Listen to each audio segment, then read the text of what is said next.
3 de julio de 2011, Novak Djokovic le ganaba la final de Wimbledon a Rafael Nadal y se convertía en el número 1 del planeta. Transformers 3 reinaba en la taquilla y en Game of Thrones el mundo era testigo del primer nacimiento de dragones en más de 150 años. Muy buenas amigos y amigas, ¿cómo están? Vamos a hablar del último capítulo de la primera temporada de Game of Thrones. Hace 2 meses empezamos hablando sobre el piloto perfecto, que fue aquel primer episodio de GOT, y acá estamos para hablar del final porque semana a semana ustedes del otro lado aparecieron para apoyar este contenido y les agradezco muchísimo porque es una idea que estuvo pensada para apelar a ustedes, la comunidad más fiel de este canal. Y si descubriste a cámara en mano a través de esta cobertura, te doy la bienvenida y muchas gracias por confiar, suscribirte y sumarte a esta rutina. Ahora, sin más preámbulos, vamos a empezar a repasar todo este capítulo que es perfecto. Este episodio se llama Fuego y Sangre, el cual es el lema de la casa Targaryen, siendo esta la segunda vez en la temporada que se usa un lema de una de las casas de Westeros para darle título a un episodio. ¿Cuál fue la primera vez? En el primer episodio, que se llama Winter is Coming o El invierno se acerca. De esta manera, el primero y el último de los episodios funcionan como un espejo entre sí, de la misma manera en que la primera escena de esta temporada y la última también funcionan como un espejo, siendo que en el principio de la temporada el foco está puesto en la presentación de los White Walkers como ese gran terror helado que llega del otro lado del muro, y en la última escena tenemos el nacimiento de los dragones, esa posible defensa de fuego que va a tener el continente contra el avance de los White Walkers. Este final de temporada tiene un tema que atraviesa todo el episodio y es la transformación del dolor en poder. Sansa y Arya, después de ver a su padre ser decapitado, encuentran formas de fortalecerse,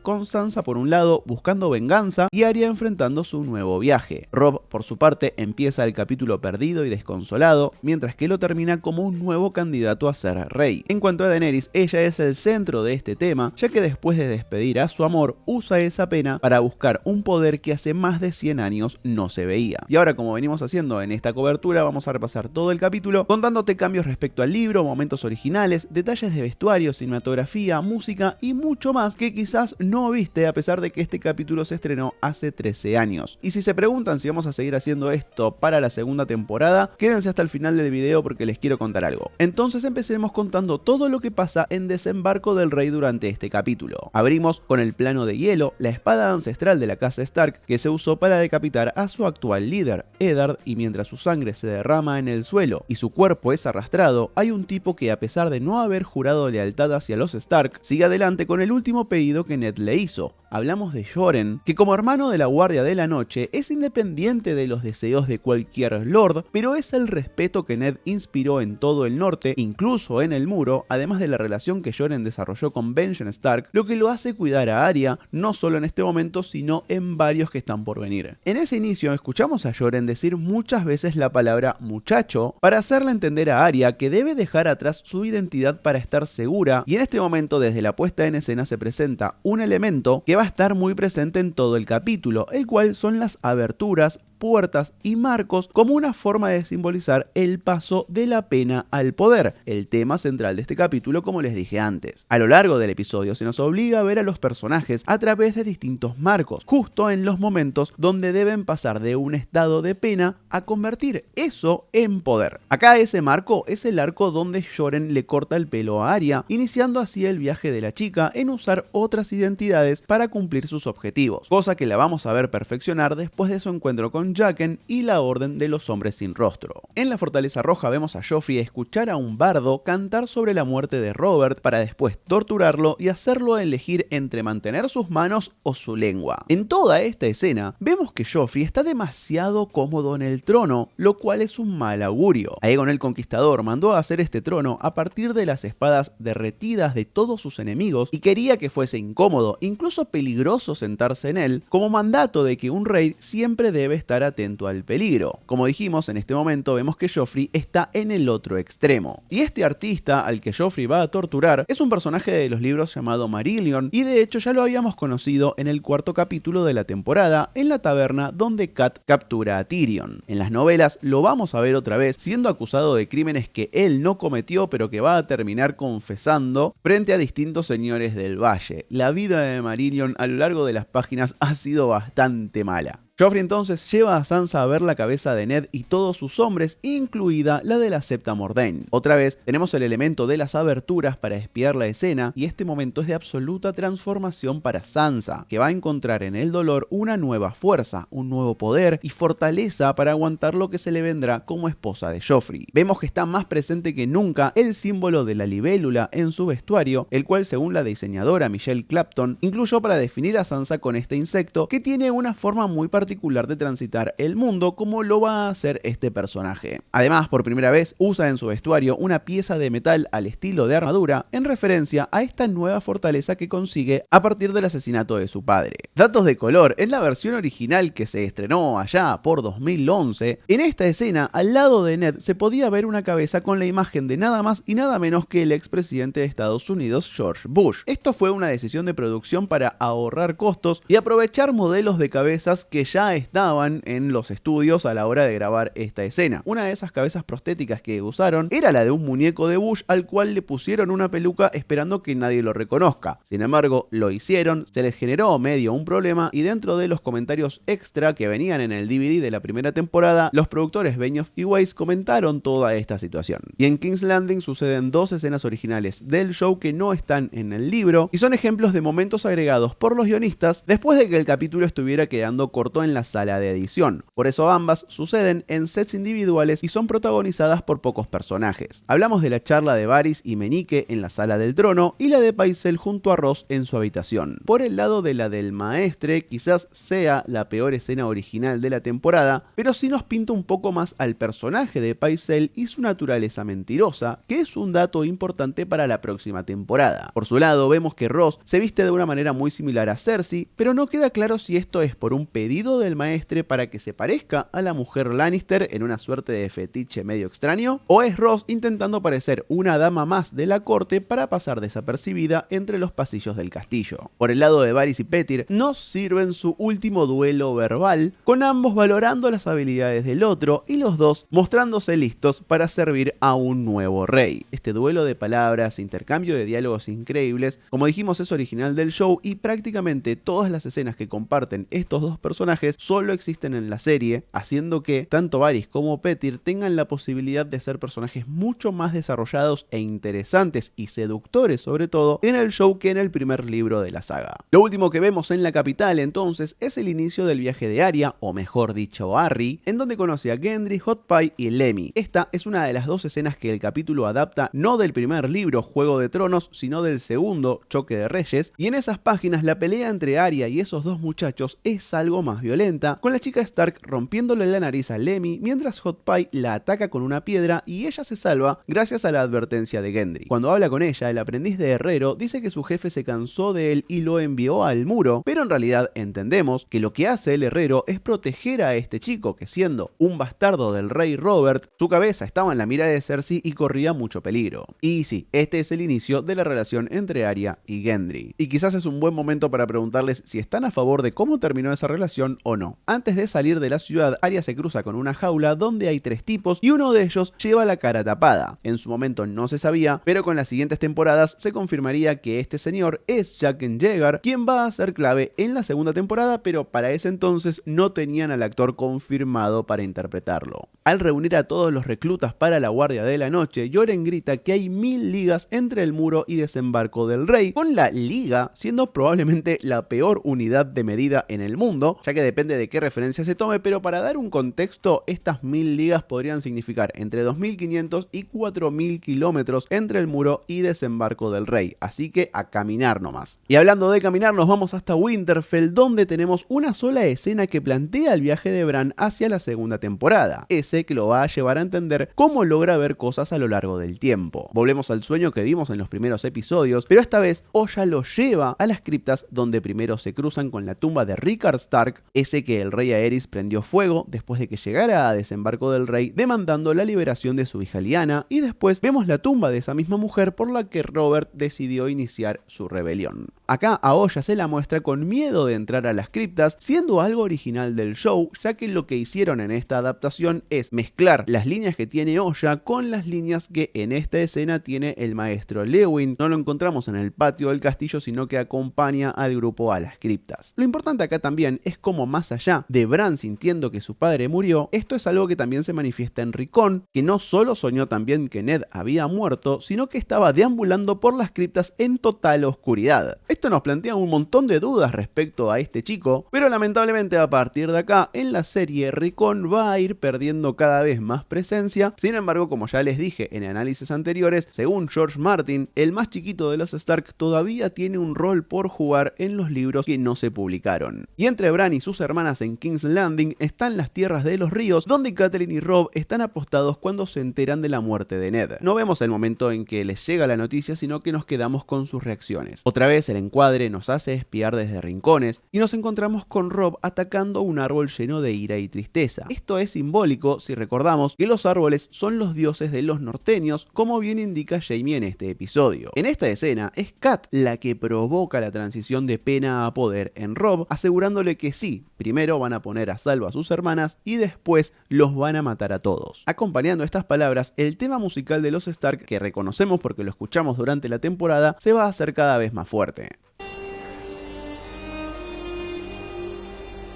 Hay que decirlo igual, esa promesa que hace Catelyn de los vamos a matar a todos, de alguna manera se cumple. Sí, ellos no son los que los matan, pero todos los responsables de la ejecución de Ned van a terminar muertos. Con la muerte de Ned y la llegada al trono de Joffrey, los norteños tienen un nuevo tablero donde jugar y es Lord Umber quien se da cuenta de lo obvio. Con una corona tan débil y en pie de guerra con la casa guardiana del norte, no tiene sentido meterse a jugar ese juego, sino proponer volver a las bases, volver a como era la cuestión antes de la llegada de Aegon y sus dragones, volver a tener un rey en el norte. Este es el momento donde Robb entonces transforma esa pena en poder, mientras los lores del norte juran su lealtad, incluso a Theon, que formalmente es un rehén de los Stark. Igual pensando en las próximas temporadas, estúpido Theon. Y en el medio de esos gritos, escuchamos a una mujer y ella es Maege Mormont, la hermana de Jeor, quien se hizo cargo de la casa cuando él tomó el negro. Ella es la única mujer que es líder de una casa en el norte, pero no es raro que pase esto con los Mormont, ya que en la isla Oso, donde ellos gobiernan, se les da un lugar muy diferente a la mujer tanto en la jerarquía como en batalla, y esto es algo que se explora un poco en el tercer libro de la saga. Otro personaje relevante que hace su primera aparición entre los norteños es Rickard Karstark, pero a partir de la segunda temporada va a estar interpretado por Jon Snow en una situación que es muy parecida a lo que sucedió con Beric Dondarrion, que apareció en esta primera temporada solo una vez con una cara completamente diferente y recién en próximas temporadas va a ser un personaje relevante. Catelyn entonces encara a Jaime y más allá de la muerte de Ned, lo que ella necesita es una respuesta sobre Bran.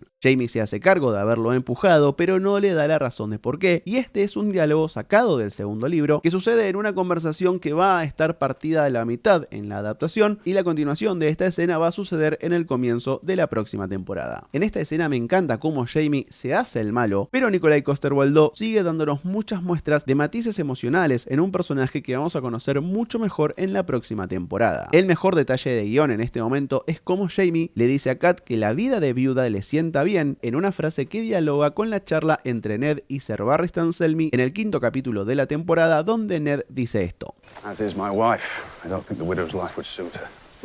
Y por el lado de los Lannister también tenemos un golpe, no al nivel del que los Stark reciben con la muerte de Ned, pero Tywin, Tyrion y Cersei van a recibir las noticias sobre la captura de Jaime y esa pena también los va a hacer reaccionar. Tywin mueve su ejército hasta Harrenhal mientras que deja a Gregor Clegane incendiando las tierras desde el Ojo de los Dioses hasta el Río Rojo para separarse del avance de Robb, y lo más importante, manda a Tyrion a desembarco del rey para hacer de mano del rey mientras él no está, pero viene con un costo. Tyrion no va a poder llevar a Jay y es una situación que trae de vuelta esa frase del capítulo anterior, la cual decía que el amor es la muerte del deber. Esa desobediencia que va a tener Tyrion va a ser clave para la próxima temporada. Por su parte, a Cersei la encontramos enterándose de la captura de Jaime mientras se está acostando con Lancel, una suerte de versión más joven y edulcorada de Jaime, y un dato de color es que este es el capítulo de toda la temporada con menos participación de Lena Headey. Vamos al muro en donde encontramos a Jon decidido a abandonar a la Guardia de la Noche a partir de enterarse de la muerte de Ned. Sam le pregunta si sabe lo que pasa con los desertores y Jon le responde que sí, que lo sabe mejor que él, lo cual es cierto, ya que el inicio de esta temporada nos mostró cómo Jon y sus hermanos veían a Ned ejecutar a un desertor. Sin embargo, cuando se escapa vamos a ver que Sam, Pip y Gren lo siguen para traerlo de vuelta, y este es un cambio respecto al libro donde en realidad Jon es perseguido por distintos jinetes, pero sí se mantuvo un rol clave que tiene Ghost, ya que el lobo tanto en la serie como en los libros es quien los guía para encontrar a Jon y traerlo de vuelta. Creo que esta secuencia funciona mucho mejor en la serie, en donde también se incluyó a los amigos de Jon recitando ese juramento para recordarle a Jon que le haga honor a esas palabras, siendo el honor la característica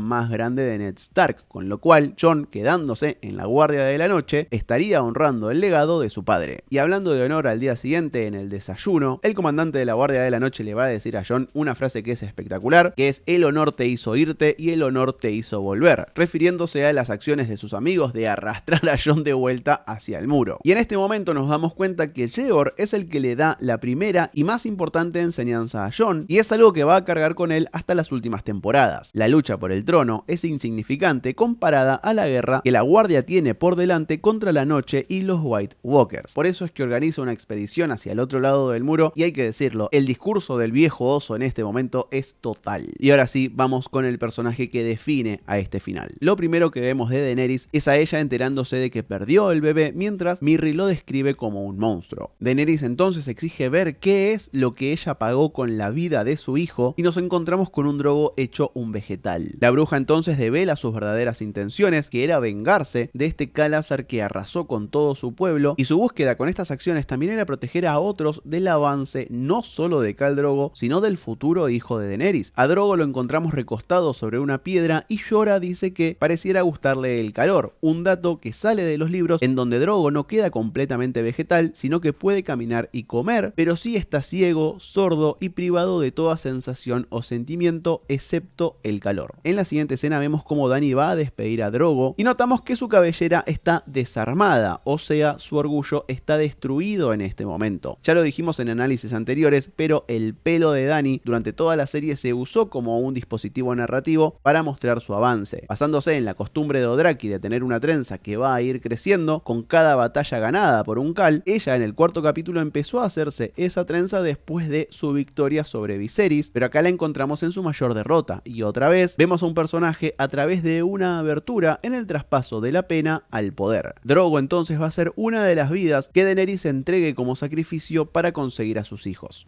Así llegamos a la escena final de Daenerys, quien prepara un ritual y va a incluir a la bruja Mirri en su preparación. Entonces, en esta pira vamos a tener a Drogo, a Mirri y a la propia Daenerys ofreciendo su vida en sacrificio para poder conseguir el nacimiento de sus 3 hijos. Y si prestamos atención a su vestuario, por primera vez desde el inicio de la temporada, Daenerys vuelve a usar vestidos más occidentales y lleva sobre su pecho el accesorio Targaryen que le habíamos visto en el primer episodio. De esta manera se nos está diciendo que Daenerys está conectándose una vez más con la sangre del dragón. En el libro todo esto está contado desde la perspectiva de Dany, que entra a la pira seducida por las llamas, y en el medio del fuego se nos cuenta cómo escucha las fracturas de los 3 huevos de dragón eclosionando. Se nos cuenta que el huevo que primero abre es el de color crema, o sea, Viserion fue el primero en nacer, seguido por el huevo verde que va a llevar el nombre de Rhaegal, y el último en nacer es el que se va a convertir en el dragón más grande de Daenerys, o sea, Drogon. Una diferencia con lo que muestra la serie es que en el libro este ritual empieza al atardecer, a la espera de la aparición de la primera estrella en el cielo, la cual representaría el ascenso de Drogo cabalgando en su último viaje. Y la primera estrella que Daenerys y el resto de los Dothraki ven en el cielo es el cometa rojo, ese que va a ser un símbolo muy importante en la próxima temporada, y en este momento en los libros Daenerys entiende como que es el propio Drogo ascendiendo a los cielos. Respecto al ritual que está tratando de llevar adelante Daenerys, hubo otros Targaryens que quisieron hacer cosas similares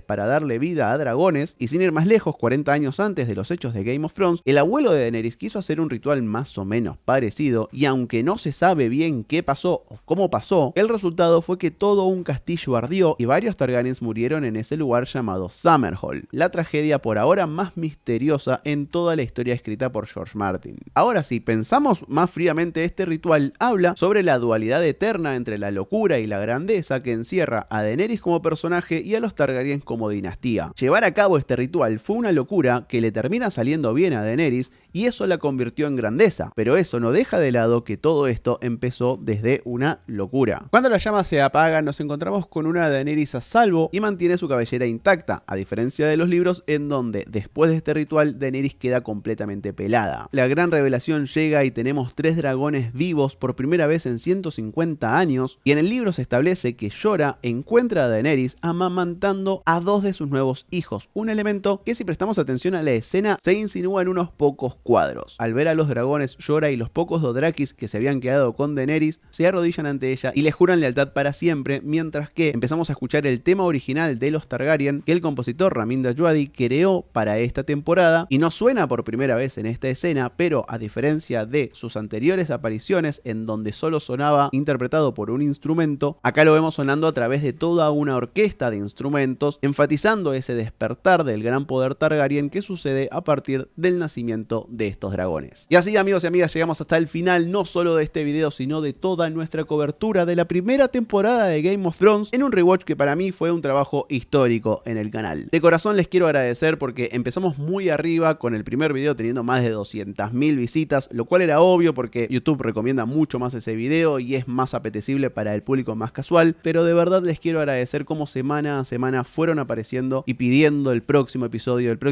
hasta que llegamos acá, hasta el 10º. No les voy a mentir, lleva muchísimo trabajo hacer estos videos, por más que los capítulos estén disponibles ahí, armar el guión, repasarlo, darle forma, investigar, buscar entrevistas que nos den datos específicos como los que les comento, lleva tiempo. Con todo esto seguro están esperando que les diga no vamos a continuar con la segunda temporada, y la verdad es que están en lo cierto.